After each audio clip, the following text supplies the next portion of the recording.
ఇప్పటికీ నేను చేస్తున్నదే సత్యం, నేను చేస్తున్నదే ఉత్తమం అనుకున్నవాడు ఎప్పటికీ వృద్ధిలోకి రాలేడు. తాను కూర్చున్న కొమ్మ తాను నరుక్కుంటున్నవాడు.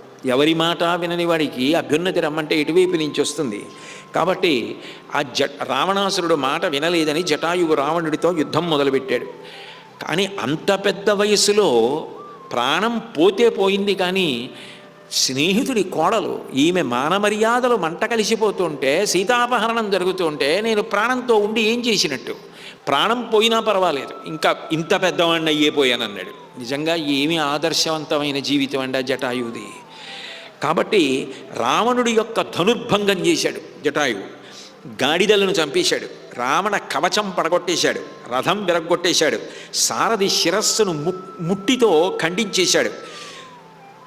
నేల మీద పడిపోయిన రావణాసురుడు సీతమ్మని ఒడిలో పెట్టుకుని పడిపోయి మళ్ళీ ఎగిరి సీతమ్మని తీసుకుని రథం లేకుండానే వెళ్ళిపోతున్నాడు. వెనక నుంచి వచ్చి వీపు మీద వాలి జటాయువు జుత్తు పీకి ఆ రావణాసురుడి వీపు చీల్చేశాడు. సీతను విడిచిపెట్టేసి ఈ రావణాసురుడు ఖడ్గాన్ని తీసుకొని ఆ కత్తితో జటాయువు యొక్క పాదములు నరికేసి, దాని రెక్కలు నరికేసి, దాని ప్రక్క భాగములు నరికేశాడు. ఇక అల్పమైన ఆయుర్దాయం కొద్దిగా మిగిలిపోయి ఆ జటాయువు కుప్పకూలిపోయి పడిపోయింది.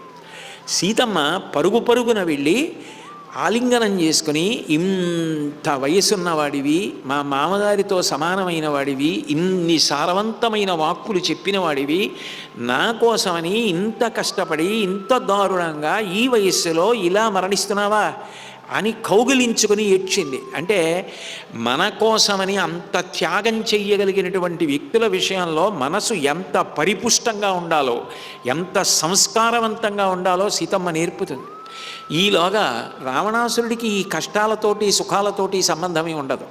తన కోరిక తీరడం ఒక్కటే రాక్షసత్వం అన్న మాటకు అర్థము అదే.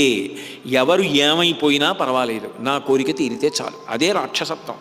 అది పెరగకుండా పిల్లలని సంస్కారవంతుల్ని చేయడం అవసరం. రామాయణ కథ ఎన్ని యుగాలు దాటిపోయినా ఎందుకు చెప్తారంటే, ఇట్లా నువ్వు ప్రవర్తించకు, 10 మంది కోసం అవసరమైతే నేను కష్టపడతానని జటాయువుల బతుకు తప్ప, 10 మంది ఏ కష్టపడిపోయినా పర్వాలేదు, ఎంతమంది చనిపోయినా పర్వాలేదు, కుటుంబమే పాడైపోయినా పర్వాలేదు, నేను సుఖపడితే చాలనన్న మూర్ఖత్వాన్ని మాత్రం పొందకు, రావణుళ్ళు అయిపోతావు అని చెప్పడానికి ఇప్పటికీ రామాయణాన్ని ప్రబోధం చేస్తారు.